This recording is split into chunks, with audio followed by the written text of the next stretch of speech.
3. A leitura elementar. Vivemos numa época em que há muito interesse e preocupações com a leitura. As autoridades públicas declararam que a década de 1970 seria a década da leitura. As listas de livros mais vendidos quase sempre contêm um livro sobre alfabetização e analfabetismo. As pesquisas sobre alfabetização são cada vez mais amplas e profundas. Três movimentos históricos convergiram para produzir esse efeito. O primeiro é o esforço contínuo dos Estados Unidos em educar todos os seus cidadãos, o que significa, obviamente, que todos devam ser alfabetizados. Esse esforço, o qual os americanos sempre apoiaram desde a fundação do país, dado que é um dos pilares da democracia, produziu resultados fabulosos. Os Estados Unidos foram pioneiros na alfabetização universal, o que serviu para os tornar a sociedade altamente industrializada de hoje. Mas inúmeros problemas surgiram a partir daí. Ensinar algumas poucas crianças altamente motivadas era uma coisa, há um século, a maioria com pais alfabetizados, ao passo que ensinar todas as crianças a ler, a despeito de seus graus de motivação ou classe social, é coisa bem diferente. O segundo movimento histórico é a alfabetização em si. Até 1870, o método de alfabetização era muito parecido com o método das escolas gregas e romanas. Nos Estados Unidos, o chamado método ABC foi dominante por todo o século XIX. As crianças eram ensinadas a vocalizar as letras do alfabeto uma a uma, daí o nome do método, e a combiná-las em sílabas, primeiro 2 a 2, depois 3 a 3, etc., a despeito de fazerem sentido ou não. Assim, sílabas como AB, AC, AD, I, que etc. eram vocalizadas com o intuito de dominar o idioma. Quando a criança conseguisse enumerar todas as combinações, dizia-se que ela dominava o ABC. Esse método foi duramente criticado em meados do século XX, e duas alternativas foram propostas. Uma delas era o método ABC sintético, conhecido como método fônico. Nesse caso, a palavra era decodificada pelos sons, e não pelos nomes das letras. Foram desenvolvidos sistemas de impressão bastante complicados e intrincados, cujo objetivo era representar os diversos sons de uma mesma letra, sobretudo as vogais. Nos Estados Unidos, quem tem 50 e poucos anos, provavelmente aprendeu a ler assim, ou pelo menos com uma das variantes do método fônico. Na Alemanha, Horace Mann e outros educadores propuseram, em 1840, um método totalmente diferente, analítico e não sintético. Ele consistia no reconhecimento visual das palavras inteiras antes que as letras e seus sons fossem ensinados. O chamado método visual acabou se desenvolvendo e chegou ao ponto de frases inteiras, isto é, unidades de pensamento, serem apresentadas aos alunos antes que estes pudessem reconhecer as palavras que as constituíam. Só mais tarde as letras eram ensinadas. Esse método tornou-se muito popular durante as décadas de 1920 e 1930, quando se deu ênfase à leitura silenciosa em detrimento à leitura oral. Chegará-se à conclusão de que ler em voz alta não necessariamente levava as crianças a ler bem em silêncio, e que ensiná-las a ler oralmente nem sempre era o método adequado caso a leitura silenciosa fosse o objetivo. Assim, entre 1920 e 1925, a ênfase quase total à leitura rápida, abrangente e silenciosa foi uma característica marcante. Mais recentemente, porém, o pêndulo oscilou de volta para o método fônico, o qual, na realidade, nunca foi excluído do currículo. Cada um desses métodos foi bem-sucedido para algumas crianças e desastroso para outras. Nos últimos 20 ou 30 anos, as falhas têm chamado mais atenção que os sucessos. E é aqui que entra o terceiro movimento histórico. Os Estados Unidos tradicionalmente criticam as escolas. Há mais de um século pais, especialistas e educadores têm criticado e condenado o sistema educacional vigente, e nenhum aspecto da escolarização é tão criticado quanto a alfabetização. Os livros atuais vêm de uma longa linhagem, e toda inovação atrai necessariamente uma multidão de suspeitas e críticos violentos. Justas ou não, as críticas tornaram-se mais importantes na medida em que o esforço para educar todos os cidadãos entrou em nova fase, a crescente população estudantil nos ensinos médio e superior. Se um jovem não souber ler muito bem, estará se privando do sonho americano, mas, contanto que não esteja na escola, isso será um problema exclusivamente seu. Porém, se estiver frequentando a escola ou a faculdade, o problema é mais sério, uma vez que terá impacto em seus professores e colegas. Desse modo, Os pesquisadores andam muito ocupados ultimamente, suas pesquisas têm resultado em inúmeras novas abordagens para a questão da alfabetização. Os métodos recentes mais importantes são abordagem eclética, abordagem linguístico-experimental, abordagem da leitura individualizada, as diversas abordagens baseadas em princípios linguísticos, bem como os demais métodos derivados de algum tipo de ensino programático.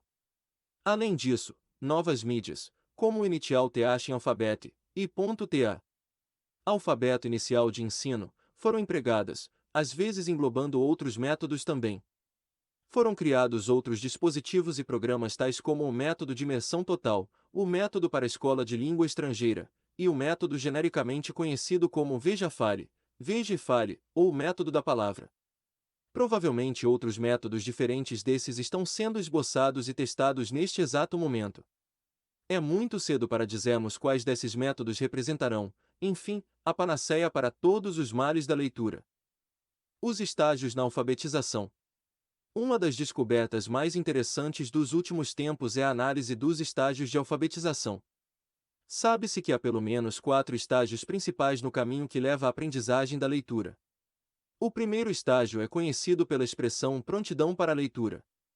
Ele começaria ao nascer e continuaria seu desenvolvimento natural até 6 ou 7 anos de idade.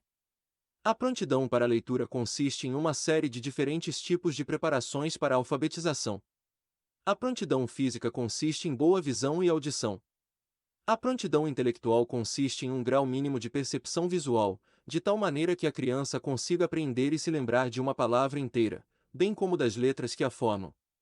A prontidão linguística consiste na habilidade em falar com clareza e fazer uso de frases de maneira ordenada. A prontidão pessoal consiste na habilidade de interagir com outras crianças, manter-se atento, seguir ordens, etc. A prontidão geral para a leitura é avaliada por meio de testes, mas professores devidamente treinados também sabem indicar quando uma criança pequena passa a ser capaz de aprender a ler. O mais importante nesse processo é não pular etapas. A criança que não está preparada acaba se frustrando caso a forcem a aprender a ler. Ela poderá até carregar consigo essa repulsa pelo resto de sua vida escolar, até mesmo durante sua vida adulta. Iniciar a alfabetização da criança só quando ela estiver preparada não é algo muito preocupante. O maior problema são os pais, que podem ficar receosos de que seus filhos estão atrasados, ou que não conseguem acompanhar seus coleguinhas. No segundo estágio, a criança aprende a ler materiais bem simples. Em geral, nos Estados Unidos, elas começam com palavras que podem ser visualmente mostradas, e tipicamente dominam não mais do que 300 ou 400 palavras ao fim do primeiro ano. Técnicas básicas lhes são ensinadas nessa fase, tais como o uso de contextos e sentidos, bem como os sons básicos das palavras. Ao fim dessa fase, espera-se que os pequeninos sejam capazes de ler livros simples de maneira independente e com entusiasmo. É curioso notar que algo, digamos, misterioso, quase mágico, ocorre nesse estágio. Em dado momento, a criança depara com uma série de símbolos impressos em papel, mas não vê muito sentido neles. Pouco tempo depois, umas 2 ou 3 semanas depois, ela encontra sentido neles. Ela sabe que eles dizem: "O gato sentou no chapéu". Ninguém sabe ao certo como isso acontece, apesar dos esforços de filósofos e psicólogos que, ao longo de 2500 anos, tentam explicar o fenômeno. De onde vem o sentido? De que maneira a criança francesa encontra exatamente o mesmo sentido nos símbolos "le chat s'assied sur le chapéu"? De fato, a descoberta de sentido em símbolos é talvez o feito intelectual mais impressionante que qualquer ser humano é capaz de desempenhar, e a maioria das pessoas o faz antes dos 7 anos de idade. O terceiro estágio caracteriza-se pelo rápido progresso na construção vocabular e na habilidade cada vez maior de achar o sentido de palavras novas por meio de sinais contextuais. Além disso, as crianças nessa fase começam a ler com propósito e objetivos diferentes, em áreas de conhecimento diversas, tais como ciências, estudos sociais, artes, etc. Elas percebem que ler, além de ser uma atividade tipicamente escolar, também é algo que pode ser feito por conta própria, por divertimento, por curiosidade, ou até mesmo para explorar novos horizontes. Por fim, o quarto estágio é caracterizado pelo desenvolvimento e aperfeiçoamento das habilidades anteriormente adquiridas. Acima de tudo, O aluno começa a assimilar suas experiências literárias, isto é, a capacidade de transportar conceitos de um texto a outro e comparar as visões e opiniões de diferentes autores sobre o mesmo assunto. É na adolescência que o aluno atingirá esse estágio maduro de leitura. Idealmente, o aperfeiçoamento na leitura é algo que deverá ocorrer continuamente, pelo resto da vida. No entanto, muitos pais e educadores estão cientes de que nem todas as crianças atingem esse estágio. As razões são as mais variadas, desde problemas familiares de ordem econômica, social e intelectual, pais analfabetos, por exemplo, até problemas pessoais, revolta contra o sistema, por exemplo. Mas uma causa é frequentemente ignorada. A ênfase excessiva na alfabetização de crianças, isto é, os inúmeros métodos criados para ensinar-lhes os rudimentos da leitura, acabou por menosprezar os níveis superiores de leitura. Até certo ponto, esse fenômeno é compreensível, se levarmos em conta a urgência e importância dos problemas encontrados no nível elementar. No entanto, só será possível remediar as graves deficiências de leitura se todos os níveis de leitura receberem igual atenção. Estágios e níveis. Descrevemos os 4 níveis de leitura, além de esboçarmos os 4 estágios de alfabetização. Mas qual seria a relação entre esses níveis e estágios? É de suma importância perceber que os 4 estágios que acabamos de delinear residem apenas no primeiro nível de leitura. Eles não passam de estágios de leitura elementar, os quais podem facilmente ser divididos de acordo com o currículo da educação infantil. O primeiro estágio, a prontidão para a leitura, corresponde ao maternal e à pré-escola. O segundo estágio, o domínio vocabular, corresponde ao primeiro e segundo anos de uma criança média, embora muitas crianças normais não sejam médias, nesse sentido, o que corresponderia mais ou menos ao primeiro grau de alfabetização. O terceiro estágio da leitura elementar, o desenvolvimento vocabular e a utilização de contextos, é tipicamente, mas não universalmente, mesmo em crianças normais, adquirido no 4 graus ano do ensino fundamental, o que corresponde mais ou menos ao que chamamos de alfabetização funcional, a habilidade de ler placas de trânsito ou legendas de filmes com certa facilidade, ou ainda preencher formulários, etc. O quarto e último estágio da leitura elementar é concluído mais ou menos no fim do ensino fundamental. É a chamada alfabetização do 9 graus ano. A criança é considerada uma leitora madura, no sentido de que é capaz de ler quase tudo, mas ainda de maneira não muito sofisticada. Em outras palavras, ela está madura o bastante para as aulas e lições do ensino médio. Todavia, a criança ainda não é uma leitora madura, no sentido a que este livro se refere. Ela apenas e tão somente possui domínio sobre o primeiro nível de leitura, e nada mais. Ela consegue ler sozinha e está preparada para aprender mais sobre leitura. Mas ela ainda não sabe ler além do nível elementar. Fazemos questão de frisar esse fato porque se trata de algo extremamente pertinente a este livro.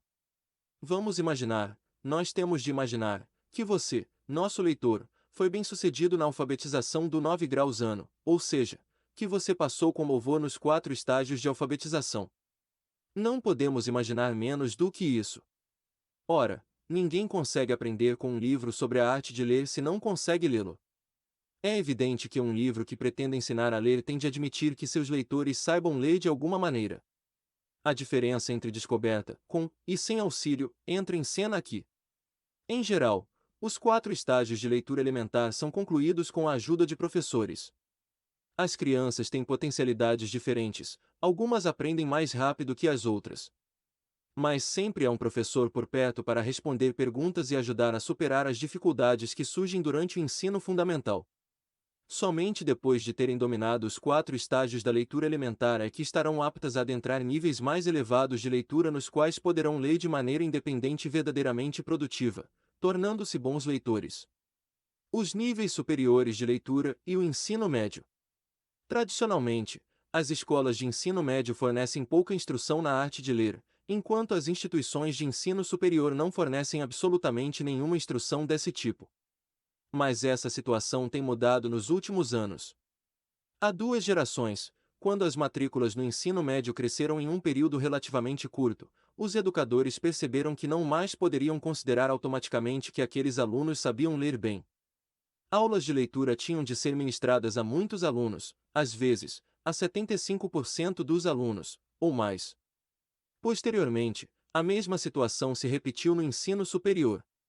Assim, em 1971, dos 40 mil calouros da Universidade da cidade de Nova York, mais da metade, isto é, mais de 20 mil jovens, precisou de aulas de reforço em leitura.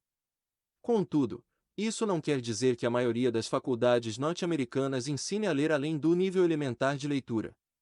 Na realidade, praticamente nenhuma faculdade oferece esse tipo de ensino. As aulas de reforço em leitura não são aulas voltadas aos níveis superiores de leitura. Elas servem apenas para que os alunos atinjam o nível de leitura que já deveriam ter dominado ao fim do ensino fundamental.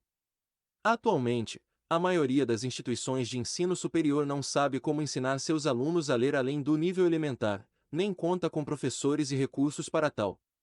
Afirmamos isso a despeito de muitas faculdades e centros universitários se dedicarem a ministrar cursos em leitura dinâmica, leitura eficaz, ou competências em leitura. Em geral, esses cursos são meramente terapêuticos. Eles foram feitos para superar as falhas das etapas anteriores de ensino. Não servem para tirar o aluno do nível elementar de leitura nem para apresentá-lo aos tipos e níveis de leitura abordados neste livro. Entretanto, as coisas não precisam continuar assim. Um bom ensino médio liberal deve, no mínimo, produzir alunos que sejam competentes em leitura analítica. Uma boa faculdade deve, no mínimo, produzir alunos que sejam competentes em leitura sintópica. A graduação em ensino superior deveria implicar que a pessoa já sabe ler qualquer tipo de assunto geral e que esteja apta a empreender pesquisas independentes em praticamente qualquer campo do conhecimento, pois é para isso que serve a leitura sintópica, entre outras coisas. No entanto, é muito comum que somente após 3 ou 4 anos de pós-graduação o aluno consiga atingir esse nível de leitura, ou às vezes nem isso.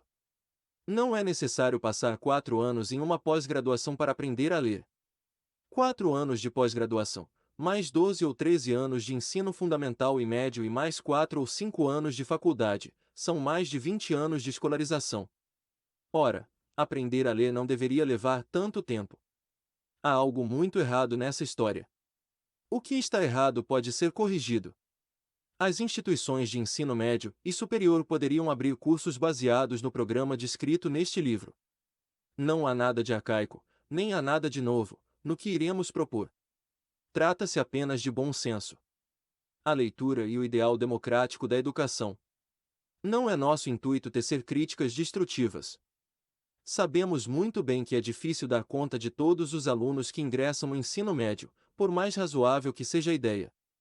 Também sabemos que muitos, ou mesmo a maioria, desses alunos não conseguem ler nem mesmo no nível elementar, e que a primeira tarefa seria ensiná-los a ler, no sentido mais básico e rudimentar da palavra. Por ora, não poderíamos desejar que fosse de outra forma.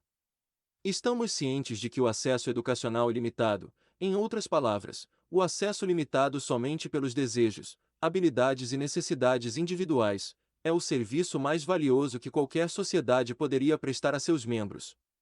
O fato de ainda não sabermos como prestá-lo não é motivo para desistirmos de tentar.